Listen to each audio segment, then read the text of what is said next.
ಶ್ರೀ ಗಣಪತಿ ಶಾರದಾ ಗುರುಭ್ಯೋ ನಮಃ. ಯತ್ರ ಯೋಗೇಶ್ವರ ಕೃಷ್ಣೋ ಯತ್ರ ಪಾರ್ಥೋ ಧನುರ್ಧರಃ ಅತ್ರ ಶ್ರೀ ವಿಜಯ ಭೂತಿರ್ಧ್ರುವ ನೀತಿರ್ಮತಿರ್ಮಮ. ಶ್ರೋತೃಗಳಿಗೆ ಶ್ರೀ ಅಳಸಿಂಗರಾಚಾರ್ಯ ವಿರಚಿತ ಶ್ರೀ ವ್ಯಾಸ ಮಹರ್ಷಿ ಪ್ರಣೀತ ಶ್ರೀಮನ್ ಮಹಾಭಾರತದ ಭೀಷ್ಮ ಪರ್ವದಲ್ಲಿ ಉತ್ತರ ಕುಮಾರನ ವಧೆ ಎಂಬ 47ನೆಯ ಅಧ್ಯಾಯಕ್ಕೆ ಸ್ವಾಗತ. ಆ ದಿನದ ಪೂರ್ವಾಹ್ನವು ಕಳೆದು ಮಧ್ಯಾಹ್ನವಾಯಿತು.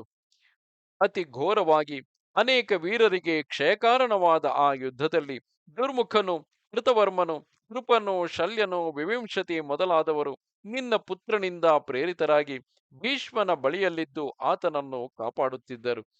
ಮಹಾತ್ಮನಾದ ಭೀಷ್ಮನು ಪಾಂಡವರ ಸೇನೆಗಳಲ್ಲಿ ಪ್ರವೇಶಿಸಿದನು.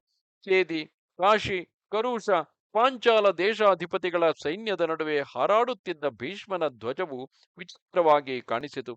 ಆಗ ಭೀಷ್ಮನು ಅತ್ಯಂತ ವೇಗವುಳ್ಳ ಅಸಂಖ್ಯಾತ ಬಾಣಗಳಿಂದ ಶತ್ರುಗಳ ತಲೆಗಳನ್ನು, ರಥಗಳನ್ನು ಭೇದಿಸಿದನು.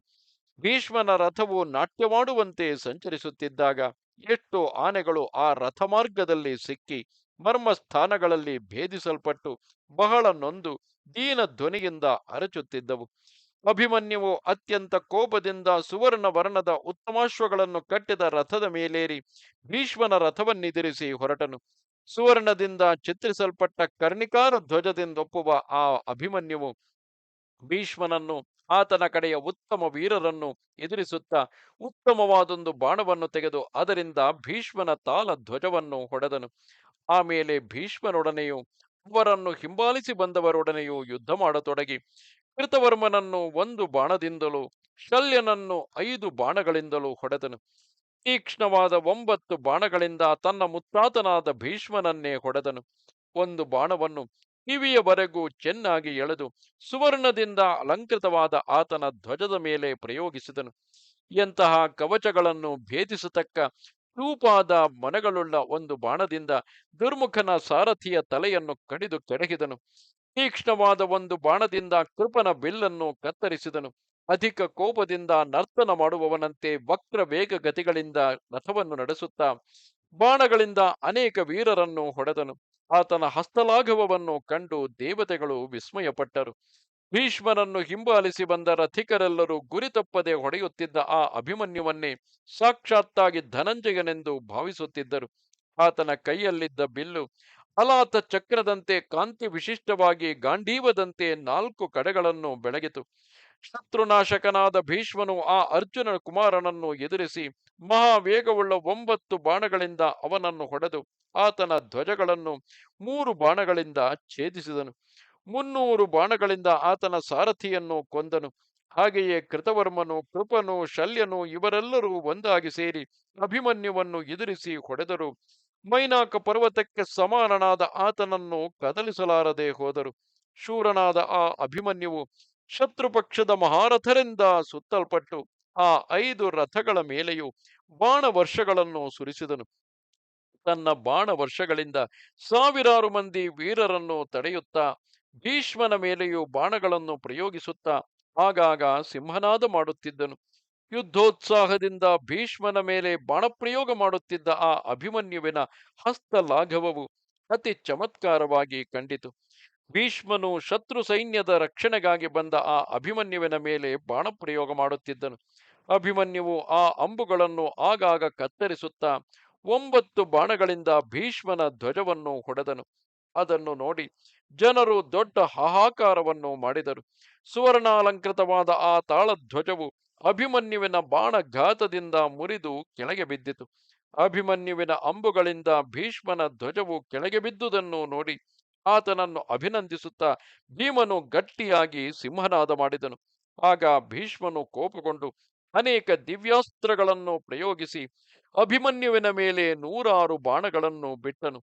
ಅದು ಅತ್ಯಾಶ್ಚರ್ಯಕರವಾಗಿದ್ದಿತು.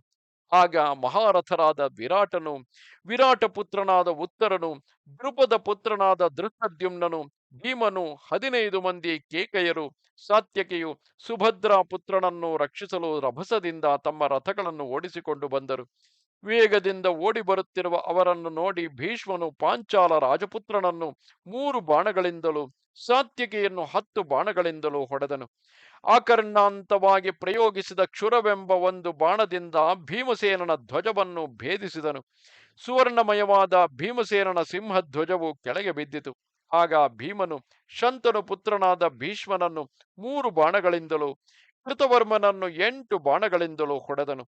ಉತ್ತರನು ಮೇಲೆತ್ತಿದ ಸೊಂಡೆಲುಗಳುಳ್ಳ ಒಂದು ಆನೆಯ ಮೇಲೆ ಕುಳಿತು ಮದ್ರ ದೇಶಾಧಿಪತಿಯಾದ ಶಲ್ಯನನ್ನು ಎದುರಿಸಿ ಓಡಿ ಬಂದನು.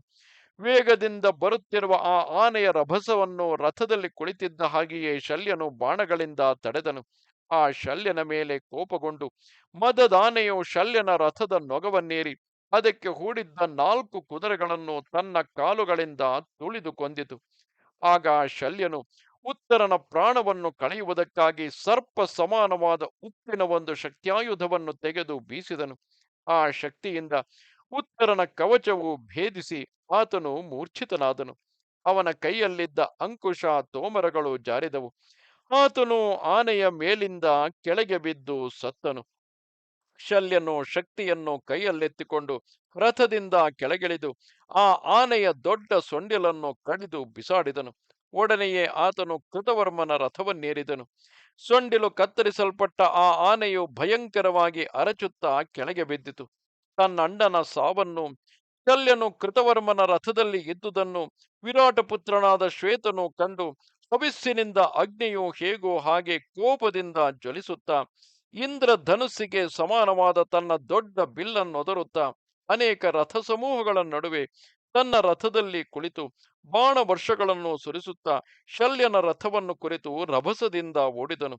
ಮದಗಜಕ್ಕೆ ಸಮಾನವಾದ ಬಲವುಳ್ಳ ಶ್ವೇತನು ಬಿಲ್ಲನ್ನೊದರುತ್ತಾ ಬರುವುದನ್ನು ನೋಡಿ ನಿನ್ನ ಕಡೆಯವರಾದ ಕೌಸಲ ದೇಶಾಧಿಪತಿ ಬೃಹದ್ಬಲನು, ಮಗಧ ದೇಶಾಧಿಪತಿಯಾದ ಜಯತ್ಸೇನನು, ಶಲ್ಯಪುತ್ರನಾದ ರುಕ್ಮರಥನು, ಅವಂತಿ ದೇಶಾಧಿಪತಿಗಳಾದ ವಿಂದಾನುವಿಂದರು, ಕಾಂಭೋಜ ದೇಶಾಧಿಪತಿಯಾದ ಸುದಕ್ಷಿಣನು, ಬೃಹತ್ ಕ್ಷತ್ರನ ಮಗನು, ಇಂದ್ರ ಸಿಂಧು ದೇಶಾಧಿಪತಿಯಾದ ಜಯದ್ರಥನು, ಈ 7 ಮಂದಿ ರಥಿಕರು ಮೃತ್ಯುವಿನ ಕೋರೆ ಹಲ್ಲುಗಳಿಗೆ ಸಿಕ್ಕಿದಂತಿದ್ದ ಶಲ್ಯನನ್ನು ರಕ್ಷಿಸಿಕೊಳ್ಳುವ ಉದ್ದೇಶದಿಂದ 4 ಕಡೆಗಳಲ್ಲಿಯೂ ಸುತ್ತಿಕೊಂಡರು. ಅಧಿಕ ಬಲಶಾಲಿಗಳಾದ ಆ ವೀರರ ಬೇರೆ ಬೇರೆ ವರ್ಣಗಳಿಂದ ವಿಚಿತ್ರವಾದ ಬಿಲ್ಲುಗಳು ಮೇಘಗಳಲ್ಲಿರುವ ಮಿಂಚುಗಳಂತೆ ಕಾಣಿಸಿದವು. ಅವರು ವರ್ಷಾಕಾಲದಲ್ಲಿ ವಾಯು ಪ್ರೇರಿತಗಳಾದ ಮೇಘಗಳು ಬೆಟ್ಟಗಳ ಮೇಲೆ ಮಳೆಯನ್ನು ಸುರಿಸುವಂತೆ ಶ್ವೇತನ ಮೇಲೆ ಬಾಣವರ್ಷಗಳನ್ನು ಸುರಿಸಿದರು. ಆಗ ಶ್ವೇತನು ಕೋಪಗೊಂಡು ಚೆನ್ನಾಗಿ ತೀಡಿದ ಬಾಣಗಳಿಂದ ಅವರೆಲ್ಲರ ಬಿಲ್ಲುಗಳನ್ನು ಕತ್ತರಿಸಿ ಕೆಡಹಿದನು. ಆಮೇಲೆ ಆ 7 ಮಂದಿ ವೀರರು ಅರ್ಧ ನಿಮಿಷಗಳೊಳಗಾಗಿ ಬೇರೆ ಬಿಲ್ಲುಗಳನ್ನು ಹಿಡಿದು 7 ಬಾಣಗಳನ್ನು ಆ ಶ್ವೇತನ ಮೇಲೆ ಪ್ರಯೋಗಿಸಿದರು.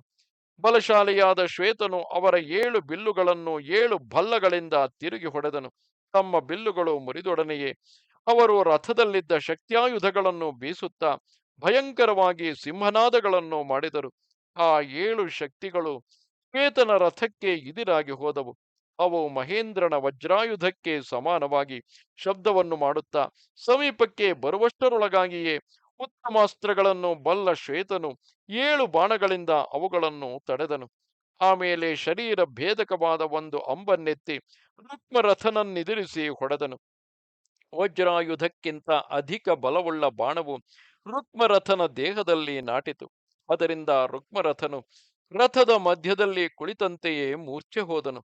ಪ್ರಜ್ಞೆ ತಪ್ಪಿ ಜ್ಞಾನಶೂನ್ಯನಾದ ಆತನನ್ನು ಅವನ ಸಾರಥಿಯು ಬೇರೆ ಸ್ಥಳಕ್ಕೆ ಸಾಗಿಸಿಬಿಟ್ಟನು.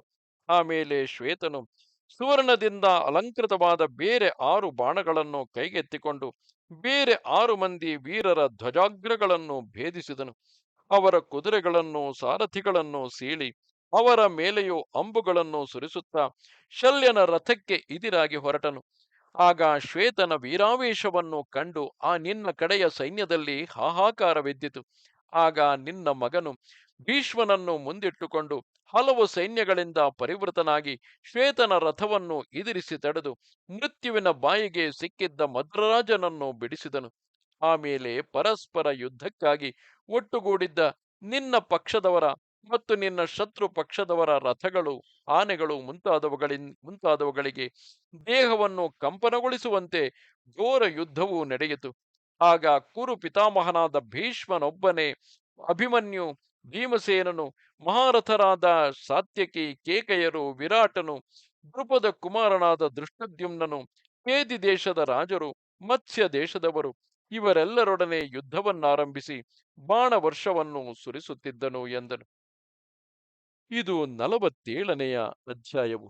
ನಮಸ್ತೆ ಶಾರದೆ ದೇವಿ, ಕಾಶ್ಮೀರ ಪುರವಾಸಿನಿ, ತ್ವಾಮಹಂ ಪ್ರಾರ್ಥಯೇ ನಿತ್ಯಂ, ವಿದ್ಯಾದಾನಂಚ ದೇಹಿಮೆ. ನಮಸ್ಕಾರ.